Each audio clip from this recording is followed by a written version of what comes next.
আসসালামু আলাইকুম রহমতুল্লাহ বরকাত। সাকসেস হইতে হলে একটা লক্ষ্য লাগে।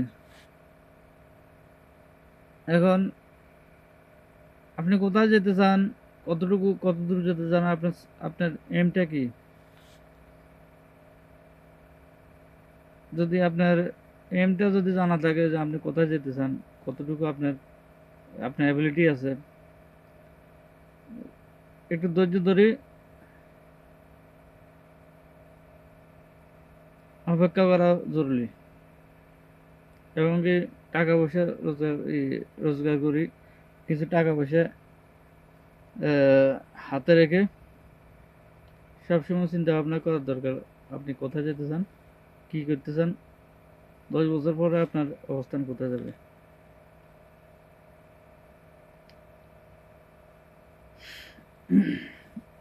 যদি আপনার এম না থাকে যে আপনি 10 বছর পরে কোথায় যেতে চান বা আপনি 10 বছর পরে কি করতে চান, ব্যবসায় সফলতা, ব্যবসা করলে ব্যবসায় কতটুকু কি করতে পারবেন, আপনি আপনি যে কোনো কাজ করবেন, যদি আপনি এম না থাকে, সাকসেসের একটা যদি